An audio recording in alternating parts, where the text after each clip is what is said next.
안녕하세요. 중국에서 고깃집을 운영하고 있는 중고 채널 돼지아빠입니다. 요즘 장사가 어떠신가요?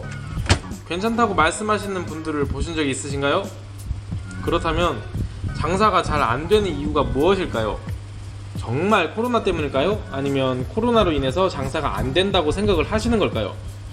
저보고 중국에서 장사를 하고 있으니 한국 상황을 잘 모른다, 어쩌다 장사가 좀 된다고 해서 그렇게 얘기를 하는 거냐라고 말씀을 하시는 분들도 계실 겁니다. 중국의 상황을 말씀드리면 결코 한국보다 나은 환경이라고 말씀을 드릴 수 있는 부분은 크게 없다입니다. 제 주변에 저한테 장사가 잘 된다고 하는 사람은 정말 단 한 명도 없습니다. 요즘 제가 분점을 열려고 많이 돌아다니는데 장사가 잘 되는 가게는 찾아보기 정말 힘듭니다. 저는 장사가 안 돼서 힘들다고 하시는 분들에게 물어보고 싶습니다. 매출 하락을 방어하기 위해서 어디까지 생각을 해보셨는가? 어떠한 추가적인 노력을 하지 않고 장사가 안 되는 것에 대해 책임을 질 것을 찾으시는 분들이 계십니다. 하지만 매출이 오르고 있어도 매출을 더 올릴 방법을 고민해야 되고, 매출이 떨어진다면 더더욱 많은 고민을 해서 매출을 올려야 됩니다. 그렇다면 과연 어떻게 매출을 올려야 하는가 물어보신다면 제가 대답을 해드릴 수 있는 것은 없습니다. 모든 사람이 상황과 업종과 고객층과 지리적인 위치와 마케팅 방법 등등, 그리고 이 모든 것을 통한 어느 정도의 운대가 맞아떨어진다면 매출이 올라간다고 저는 생각을 합니다. 저는 자영업을 하시고 싶으신 분이 계신다면 해보실 것을 적극적으로 권장을 합니다. 이미 포화 상태라고 할 수 있는 자영업을 시작하시는 분들에게 적극적으로 권장을 하는 이유는, 만약 시장의 크기가 100%이고 공급자, 즉 식당이 120% 과잉 공급이라고 가정을 해봅시다.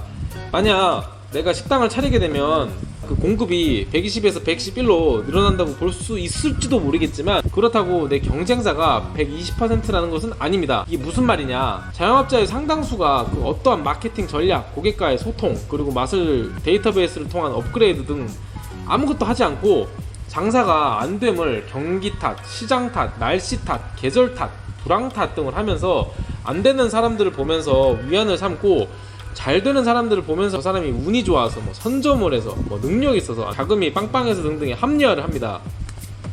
그런 생각을 하시는 자영업자분들이 많기 때문에 실질적으로 준비만 제대로 해서 진입을 하신다면 경쟁자는 생각보다 많지 않음을 알 수가 있습니다. 그렇다면 과연 어떻게 매출을 올려야 되는가?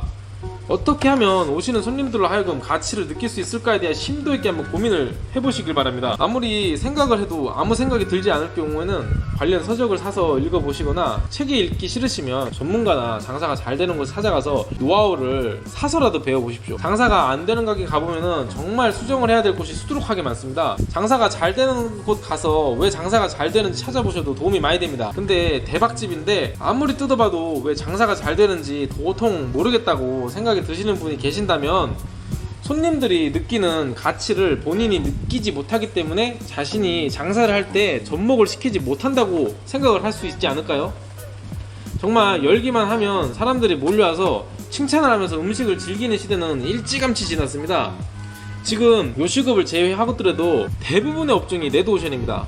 하지만 동일한 레드오션이라도 어떻게 생각을 비틀고 유사성 혹은 대척점에 있는 무엇이라도 접목을 상호간에 잘 시킨다면 블루오션으로 변화를 시켜서 창출을 시켜낼 수 있습니다. 저는 코로나 사태로 인해서 48일간 장사를 못하면서 제 예상엔 7월 중순까지는 기존 매출의 70-80%만 회복을 해도 선방을 한다는 생각으로 그 7-80% 매출을 위해서 많은 마케팅 방법을 구상을 했었습니다. 그 중에 몇 가지를 실질적으로 접목을 시켰고, 이번 달 매출은 코로나 전 최고 매출 대비 70% 성장을 할 것으로 예상이 됩니다. 근데 정말 고무적인 것은, 제가 생각했던 그 많은 마케팅 방법 중에 제가 실질적으로 도입한 것은 정말 서너 가지밖에 되질 않고, 나머지들은 오른 매출을 안정화시킨 후 다시 접목을 시켜서 매출을 좀 더 극대화시킬 계획입니다. 저 또한 매출이 이렇게 많이 상승할 줄은 몰랐었습니다.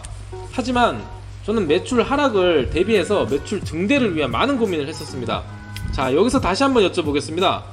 현재 코로나 사태를 위해서 매출이 하락을 했는데 내가 매출 증대를 위해서 고민을 해서 내놓은 대책은 과연 무엇인가? 종이에 한번 써 내려가 보시길 권해드립니다.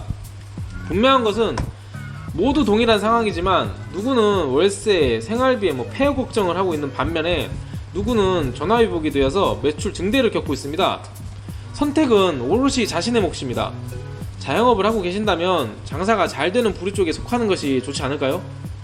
진화 없이는 발전을 할 수가 없습니다. 남과 같이 해서는 남 이상이 될 수도 없고요. 만약 이 영상을 보시고 자신의 상황이 어떻고 어떠한 노력을 했는데 결과가 나오지 않으신다면 거기에 대해서 한번 댓글 한번 남겨주시길 바랍니다. 감사합니다.